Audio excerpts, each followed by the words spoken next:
em especial aos nossos palestrantes, que de fato nos liberaram esse tempo para vir aqui, professora Alessandra, que sabe que tem um lugar especial no meu coração, professora Adriana, professor José. Gostaria de antes agradecer ao diretório acadêmico, na pessoa da Laura, pelo convite por vir presidir essa mesa, mas também o Unicuritiba por realizar esse evento, e o faço na pessoa da professora Edna. De fato, é o tema da vez, importantíssimo, e de fato, como também não temos essa disciplina na graduação, tenho certeza que estão todos muito interessados, eu inclusive, para ouvi-los hoje. E como não sou eu que estou aqui para falar, eu vim aqui para ouvir, já também não vou tomar o tempo de vocês e gostaria de chamar de início o Dr. José Gomes Colhado Neto, que eu vou ler um breve currículo de apresentação, embora dispensável, mas o protocolo exige, que é advogado especialista em Direito Digital, Privacidade e Proteção de Dados, professor no curso de pós-graduação em Gestão de Segurança Cibernética da Unicinos e professor da Escola Superior da Advocacia, aqui da nossa OAB do Paraná, membro da Comissão Especial de Privacidade e Proteção de Dados da OAB São Paulo, e, claro, um outro vasto currículo que eu poderia continuar lendo, mas me parecem que esses sejam mais que suficientes para a apresentação do Dr. José. O tema a ser apresentado será sobre as bases legais de tratamento de dados pessoais, e mais uma vez lhe agradecendo, Dr. José, a palavra é sua. Muito obrigado. No mudo eu não consigo falar, né? Muito obrigado pela apresentação, pelo convite para falar brevemente com vocês ao lado da minha querida colega Adriana, que logo vai dar continuidade aí com as bases legais para tratamento de dados pessoais. É um tema de muita importância para a aplicação da Lei Geral de Proteção de Dados, esse novo marco regulatório para privacidade e proteção de dados, muito importante. Eu só queria ver se eu consigo compartilhar a tela aqui com vocês, eu acho que sim. Já tenho aqui. Quando todos puderem enxergar aqui a apresentação, Lei Geral de Proteção de Dados Pessoais, bases legais para tratamento, todos conseguem ver? Perfeito aqui. Possível, né? Maravilha. O nosso tempo não é muito longo, nós temos, acredito que 20 minutos, eu e 20 minutos a Adriana para falar, não é isso mesmo? Então, as dúvidas vocês podem depois remeter para a gente ao final, o meu e-mail vai estar disponível, assim como o meu LinkedIn, ao final da apresentação, e da Adriana também. Então, vamos dar início aqui, sem muitas delongas, basicamente do que nós vamos falar hoje para vocês. Em relação à Lei Geral de Proteção de Dados Pessoais, nós sabemos que antes do início da sua vigência, no Brasil, nós só tínhamos a possibilidade de tratar dados pessoais através do consentimento do titular. Esta base legal no qual o titular deveria manifestar a concordância com os termos para que houvesse o tratamento. Isso está disposto no Marco Civil da Internet, no Código de Defesa do Consumidor, e outras regulamentações e leis havia essa previsão.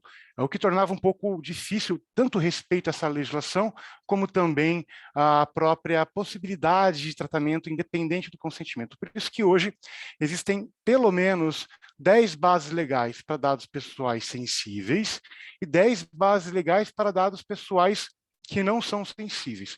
Não vou aqui me discorrer ao que seriam os dados sensíveis ou pessoais, porque acredito que isso já foi objeto de outra explanação, ou será. Nosso escopo aqui é de dados pessoais mais sensíveis, são aqueles mais inerentes ao ser humano, mais críticos para o ser humano mesmo, tá? Então, vocês têm aqui esse cenário que nós vamos falar hoje para vocês. O que nós temos? Consentimento. Primeira base legal que é trazida aqui pela Lei Geral de Proteção de Dados, ela está prevista tanto para tratar dados pessoais, tanto para dados sensíveis, e ela tem o conceito na LGPD como uma manifestação livre, informada e inequívoca, ou seja, não deve ser forçada, deve provar que o titular estava ciente dos termos pelo qual ele estava consentindo, né? Ou seja, quando você vê um checkbox marcado num site, dizendo eu aceito os termos, dou o meu consentimento para tal atividade, eu tenho a palavra consentimento e já vem pré-marcado aquele quadradinho, provavelmente essa manifestação não é livre, ela não é uma ação positiva do titular que ele decidiu consentir. Portanto, seria até uma evidência de um tratamento ilícito, né? E ela deve ser, inclusive, quando o tratamento de um dado pessoal, ou seja, quando houver uma consulta, uma coleta, um registro, uma exclusão, qualquer verbo que se coloque com um dado que identifique uma pessoa, você deve ter isso num contrato de forma destacada das demais, né? E esse consentimento sempre deve ser expresso por uma finalidade certa, determinada, atual. É o que diz o princípio da finalidade da Lei Geral de Proteção de Dados Pessoais. A nossa lei toda, a LGPD é uma lei principiológica. Não há como entender as bases legais se não antes passar pelos princípios. E o princípio da finalidade, da necessidade de adequação, são essenciais para esse entendimento. Você não pode coletar um consentimento como um cheque em branco para no futuro você decidir fazer o que quiser com aquilo, não é mesmo?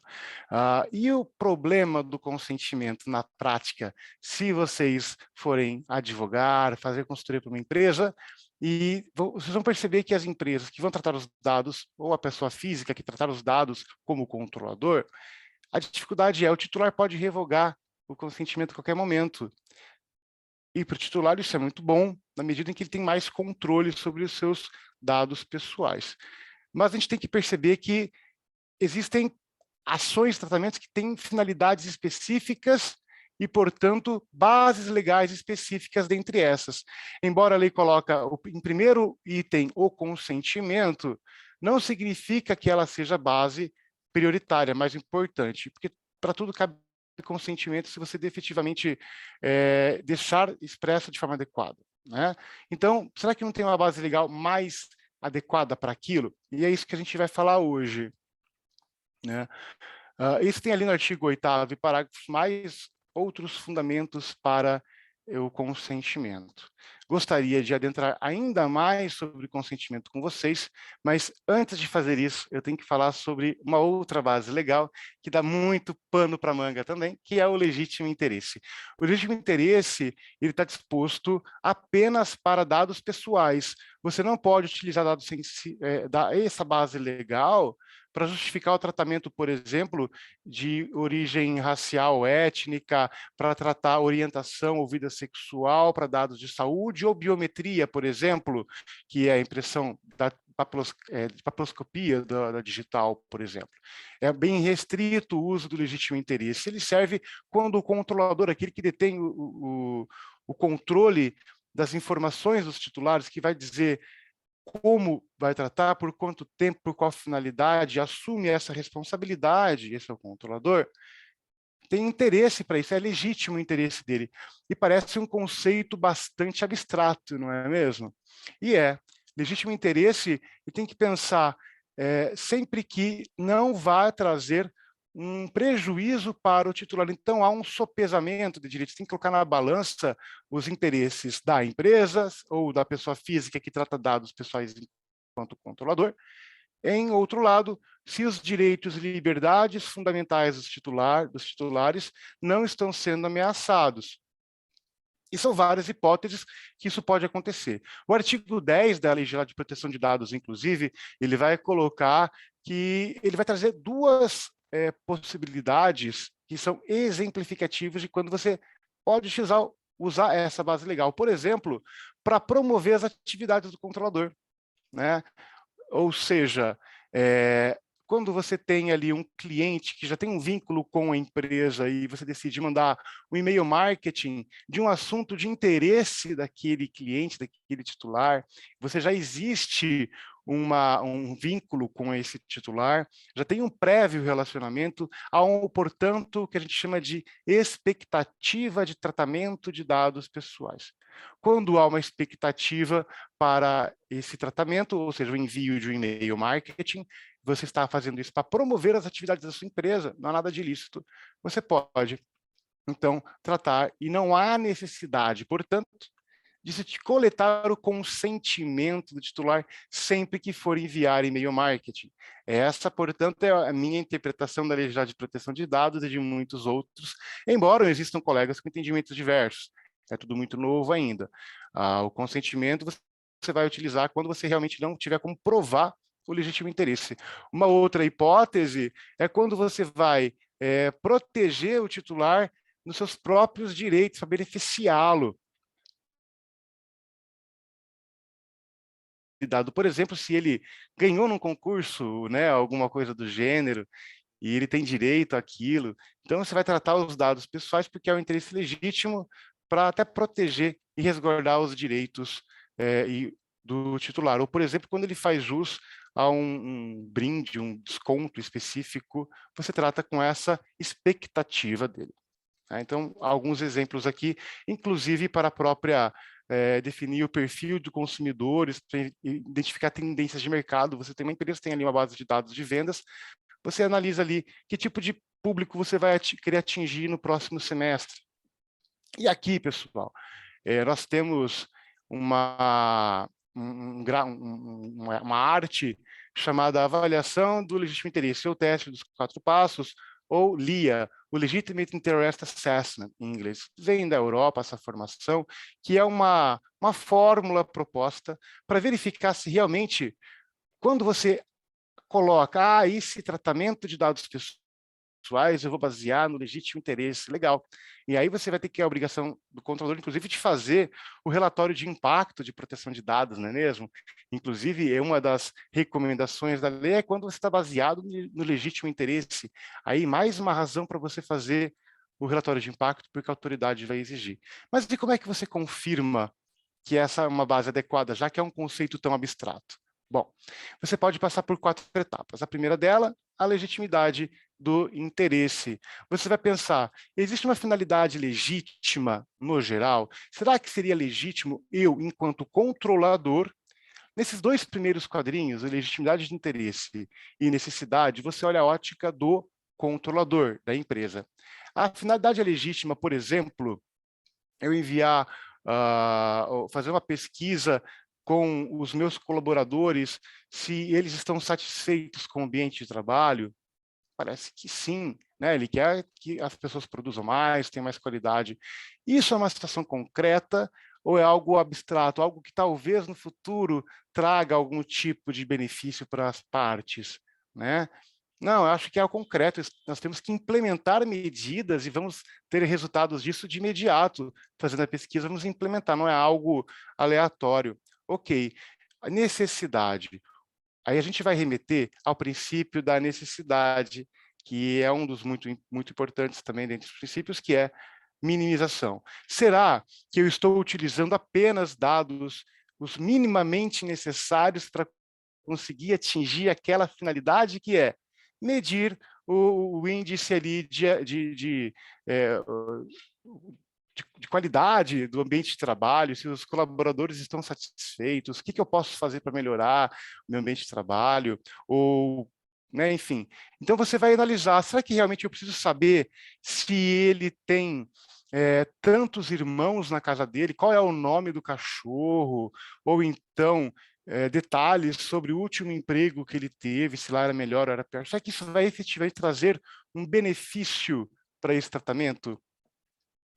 Será que efetivamente eu não tenho uma outra base legal que possa justificar o enquadramento desse tratamento de dados, que é, o que seria o tratamento aqui?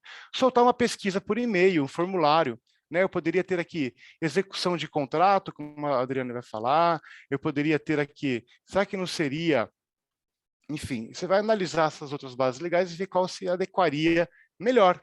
Não, me parece que talvez eu não precise executar um contrato de trabalho para poder ter essa pesquisa. Não faz parte, não é o escopo principal do contrato de trabalho. Então, parece-me que é sim. Ok. Então, até aqui eu passei no passo 1, eu passei no passo 2. Vamos continuar a análise e ver se existe uma expectativa do titular em receber uma pesquisa como essa no seu e-mail. Há uma compatibilidade de interesse. Você acha que é razoável o colaborador abrir o e-mail dele e verificar que tem uma pesquisa de campo ali de satisfação? Parece que é, até porque já podia estar previsto em políticas internas da empresa. Aqui, quando a gente fala de expectativa, a gente também está falando de transparência. Existe uma política de privacidade que já falava de como os dados serão tratados, ali os direitos e liberdades fundamentais não estão sendo infringidos, todos estão expostos, inclusive, como ele pode exercer esses direitos. Então, parece-me que também, neste caso, ok. a transparência aparece mais uma vez aqui como salvaguarda, tá? A expectativa, a gente quer dizer, parece razoável que o tratamento possa ser realizado, né? Então, nesse sentido, essa expectativa ela pode ser originada de diversas formas, inclusive com previsão no próprio contrato de trabalho ou anúncios prévios e o próprio bom senso, né? A transparência, então, foi oportunizado ao titular as regras de tratamento desse dado pessoal através do legítimo interesse? E aqui, quando eu falo em transparência, quando eu me refiro ao legítimo interesse, no próximo slide vai ficar mais claro, mas não existe uma obrigatoriedade de que previamente aquele tratamento ele tenha que ter tido ciência por completo de todos os termos.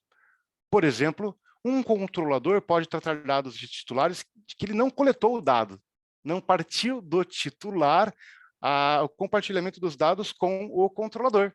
Partiu de uma empresa parceira do controlador. São os controladores conjuntos. Se vocês procurarem na Autoridade Nacional de Proteção de Dados, que já está instalada, eles soltaram um e-book explicando como seria esse entendimento, né? Então, o parceiro recebeu os dados, tratou com base no legítimo interesse, mas ele deixou no site dele, deixou meios transparentes para o titular buscar essa informação. Então, há uma transparência colocada ali. E também a possibilidade dele se opor ao tratamento de dados pessoais realizados. É por isso que a gente sempre vê nos e-mails marketing que a gente recebe aquela opção de descadastre-se ou configure as regras de privacidade aliadas a você. Porque você vai conseguir personalizar e vai dizer que você não tinha expectativa para receber aquele tratamento de dados e você não quer mais receber. Você oportunizou esse direito de oposição. E aí, por fim, será que você mitigou os riscos aos direitos e liberdades titulares? Na prática, aplicou controles de segurança que vão impedir que tenha um vazamento e que possa causar, inclusive, que alguém abra uma conta em nome daquele titular, por exemplo. Então, cabe ao advogado, ao consultor que está implementando, fazer, então, um parecer baseado nesses tópicos. E aí ele vai ter fundamentada a decisão de que está atrelado ao legítimo interesse. E aí, passando rapidamente, nós temos um comparativo, até porque me resta 5 minutos, eu tenho 20 minutos, não é isso? Infelizmente, só 20, né? E aí, nós temos um comparativo. Consentimento, por favor. Professor José, se você quiser passar uns 5 minutinhos, também né, nessa. Também a gente tá deixando um tempinho para as questões, mas se quiser passar um pouquinho, também não é tão rigoroso assim. Tá? Tá bom. Eu cedo meu horário para você. Adriana, imagine que eu jamais faria isso. A minha parceira de palestra, a gente já percorreu tanto de Paraná crime. fazendo palestra. De crime. Não é mesmo? Depois ela de crime. Parceria de crime. 2019, a gente estava aí rodando o Paraná inteiro, né? Pela OAB. Foi muito legal. Não vejo a hora de voltar. E fizemos muito online em 2020 também, mas, por favor, siga adiante, continue. Não se preocupe com o tempo. Vamos lá. Obrigado, Adri, tá ótimo. Consentimento. O consentimento, então, eu tenho que aguardar a vontade do titular. A gente chama de ação positiva, ok? No legítimo interesse, parte do interesse do controlador. Por isso que eu não tenho que dar transparência antes de iniciar o tratamento. O consentimento eu só posso tratar se, antes de tratar, eu oportunizar ao titular que tome ciência, manifeste consentimento e aí eu trato. No legítimo interesse, não. Eu tenho que garantir, pelo menos, está aqui, ó, no penúltimo, expectativa do titular opt-out. Tem que garantir que ele saia. E aí eu vou contar um segredo para vocês. Brasileiro, tem muita gente que adora copiar da Europa, né? E acha que lá é melhor.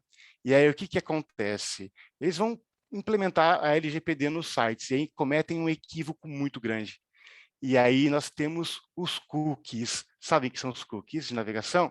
São pequenos arquivos que os sites instalam nos dispositivos informáticos, eu digo computadores, smartphones, enfim, que servem para gravar preferências de navegação, usuário e senha que já aparece automaticamente digitado na barra, né?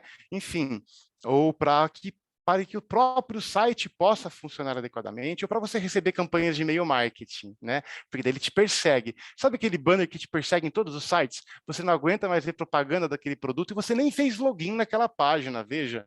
Como é que esse site adivinhou? Esse site adivinhou porque tem um cookie Não é o biscoitinho, mas é um cookie que está instalado na tua máquina que diz que você gosta daquilo. E aí os sites mostram propaganda daquilo para você e te persegue. Nos sites, aqui no Brasil, alguns copiaram da Europa e estão pedindo o quê? O consentimento do titular para utilizar cookies com finalidades de marketing. E por que eles fazem isso? Bom, porque na Europa existe uma diretiva que é especial para os cookies de navegação.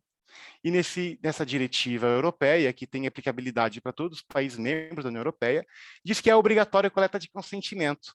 No Brasil, nós não temos essa regra. No Brasil, é plenamente aplicável o legítimo interesse.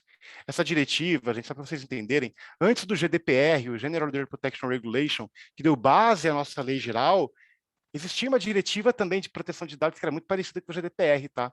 Depois ela foi revogada e virou a lei, o GDPR na União Europeia. Mas aquela diretiva de cookies continua válida. Por isso que na Europa é daquele jeito. No Brasil, avalie muito bem se é a necessidade do consentimento. E um outro problema aqui é a evidência e gestão. No consentimento é bastante complicado você garantir que foi coletado de forma totalmente ilícita, tá? No legítimo interesse, por outro lado, você tem que ter um bom parecer dizendo que você não está infringindo os direitos do outro lado. Está aqui um breve comparativo, eu vou passar porque eu não quero tomar muito tempo da minha colega. E nós temos uma outra base legal, é isso mesmo. Órgãos de pesquisa. O que diz o artigo 7.4, que vai tratar de dados pessoais que não são sensíveis, e também o artigo 11.2, a linha C, que é para dados sensíveis. Órgãos de pesquisa. Então, para a base legal de realização de estudos por órgão de pesquisa, garantida sempre que possível a anonimização dos dados pessoais. Vamos lá por partes. Quando é aplicável essa base legal e para quem é aplicável, então, pessoal? Apenas para órgãos de pesquisa, ok.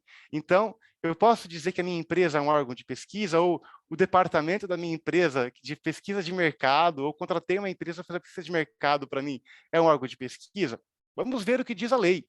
No artigo 5º, inciso 18, ele diz que órgão de pesquisa pode ser tanto uma empresa pública ou privada e ela tem que ser sem fins lucrativos. E ela tem que ser constituída com uma finalidade específica, que é qual? Que é a missão institucional de fazer pesquisa básica ou aplicada de caráter histórico, científico, tecnológico ou estatístico. No contrato social, nos atos que criam essa empresa, ela tem que ter, na missão institucional dela, essa missão. E não pode ter fins lucrativos. Eu já vi empresas da área de saúde criarem uma empresa do grupo com essa finalidade, sem fins lucrativos, e fazem pesquisas de protocolos médicos, né, para tratar dados pessoais e usam essa base legal. É uma possibilidade de aplicação, tá, para as empresas aí. Em metro seria, por exemplo, também. Aqui, ó, obrigação legal regular.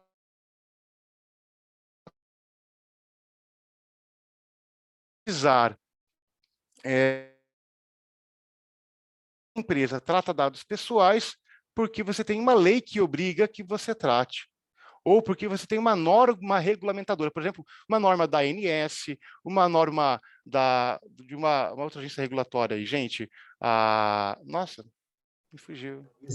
A ANS ou a própria... Pois não, quem fala? Anvisa. A Anvisa, obviamente, da área de telecomunicações, enfim. Você tem ali várias normas que não são leis, são portarias. A gente está acostumado na faculdade a ouvir que lei não é portaria, portaria não é lei, mas se tiver uma portaria, você pode justificar aqui esse tratamento, porque é algo regulatório, tá? Tanto para dados pessoais quanto sensíveis. Um exemplo prático disso é quando a empresa coleta dados da família inteira do colaborador, do empregado, porque ela tem que colocar ali no CAGED, aí tem até regulamentação específica de todos os dados que ela tem que coletar e colocar no sistema. É uma possibilidade de tratamento. E a última base no qual cabe a mim é a execução de políticas públicas. A quem se destina essa base legal? Quem pode fazer uso dela, pessoal? A administração pública para o tratamento e uso compartilhado de dados para execução de políticas públicas. né? E essas políticas públicas têm que estar previstas em leis e regulamentos. Olha que interessante. Eu estou tratando aqui de base legal para dados pessoais sensíveis? Não, para dados pessoais. Até aqui, ela é idêntica à redação do artigo 11.2b, que se refere a dados, por exemplo, de raça, orientação sexual, vida, saúde.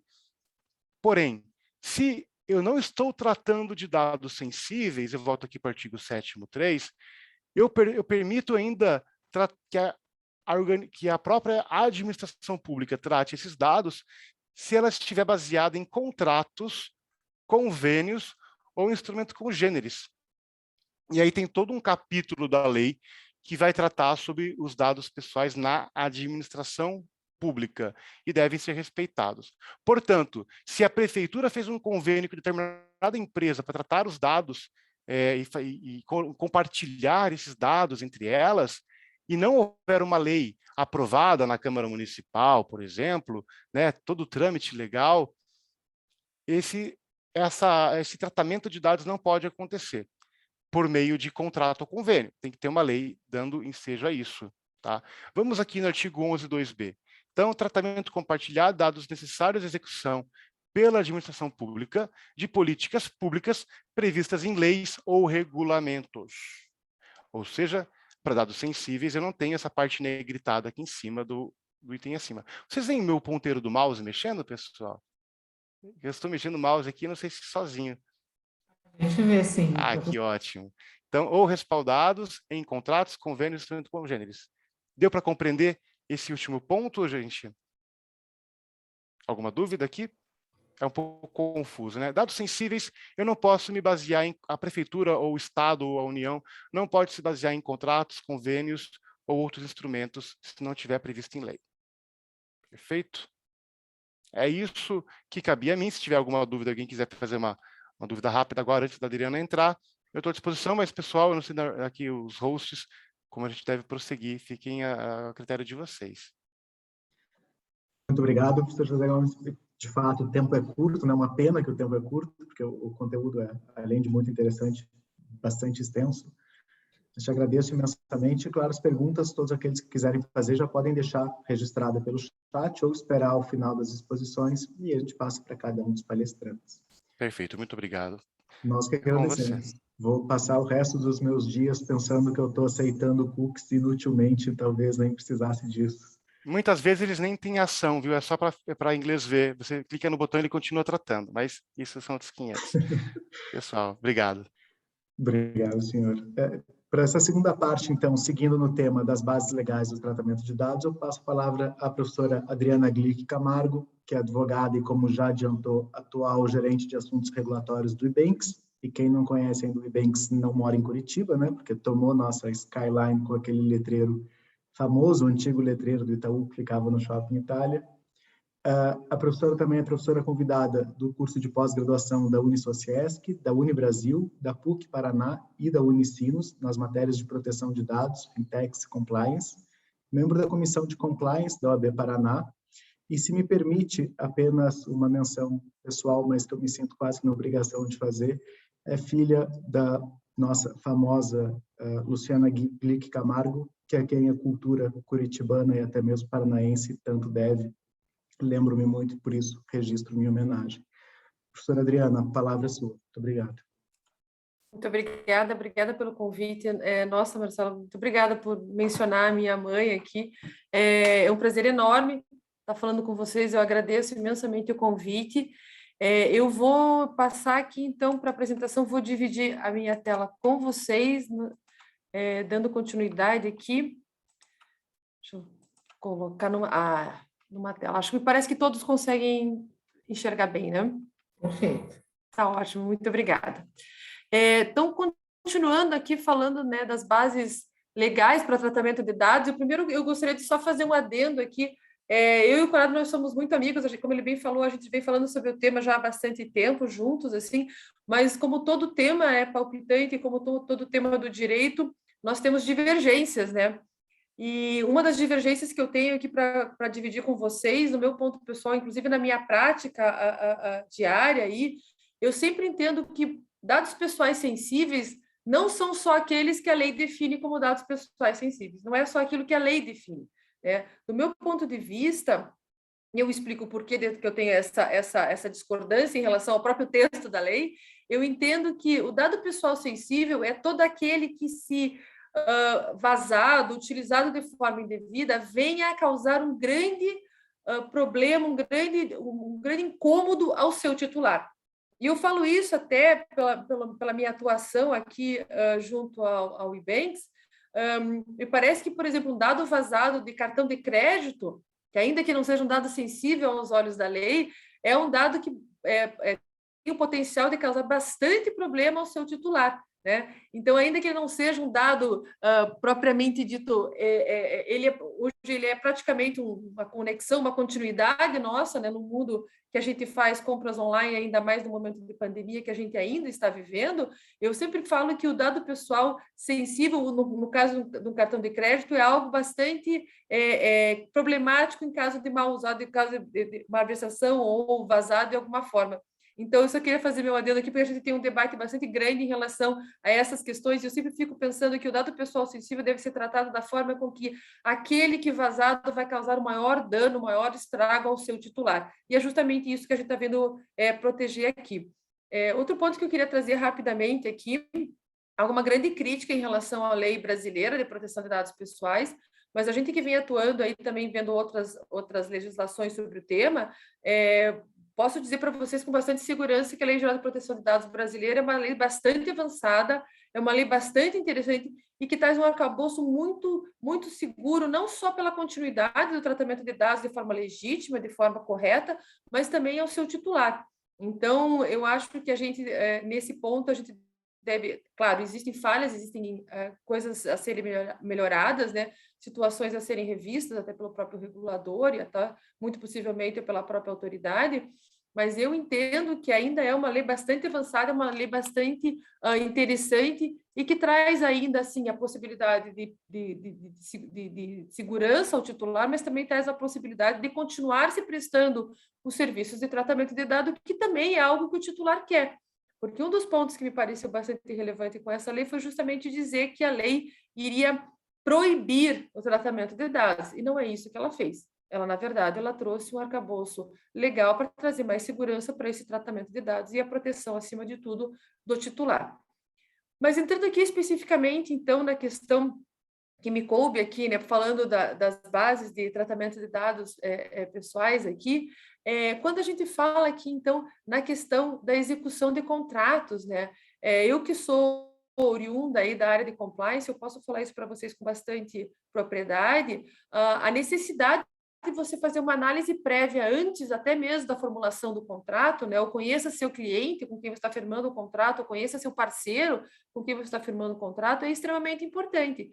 E essa é uma das bases legais que a gente utiliza não só na formalização do contrato em si, mas na prévia análise se você vai dar continuidade ou não nessa contratação. Então, você precisa ter análise, por exemplo, da capacidade técnica das pessoas que você está contratando, para saber, inclusive, se elas terão condições da execução efetiva de algo que você está contratando ali. Então, é extremamente importante